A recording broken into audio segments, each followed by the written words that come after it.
یوم الحج الاکبر، حج اکبر کے دن.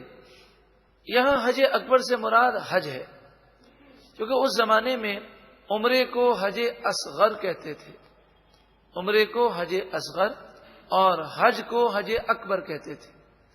تو اس مناسبت سے کیونکہ حضرت علی یہ اعلان لے کر جب پہنچے 10 ذی الحجہ کو، تو وہ جمعے کا حج 9 ذی الحجہ یوم عرفہ اس سال جمعے کے دن نہیں آیا تھا ایک روایت کے مطابق.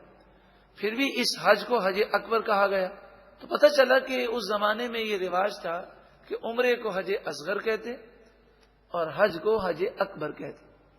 فی زمانہ ہمارے یہاں جمعے کے دن یوم عرفہ آ جائے حج کے دوران، تو لوگ اسے حج اکبر کہتے ہیں اور کہتے ہیں اکبری حج نصیب ہوا.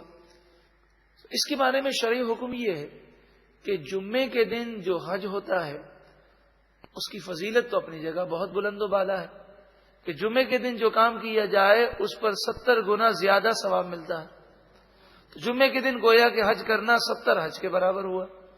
مگر احادیث طیبہ میں یہ اسلامی فقہ کے اندر کہیں یہ نہیں کہا گیا کہ جمعے کے دن جو حج ہو اسے حج اکبر کہتے ہیں. یعنی یہ کوئی اسلامی اصطلاح نہیں، یہ عوامی اصطلاح ہے.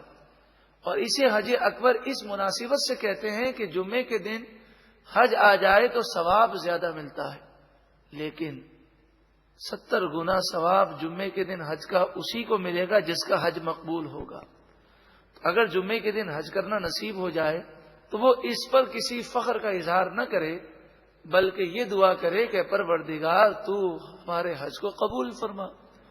اور اگر جمعے کے علاوہ کسی اور دن حج ہو اور حج مقبول ہو جائے تو ہر حج مقبول اور ہر حج مبرور وہ حج اکبر ہی ہے.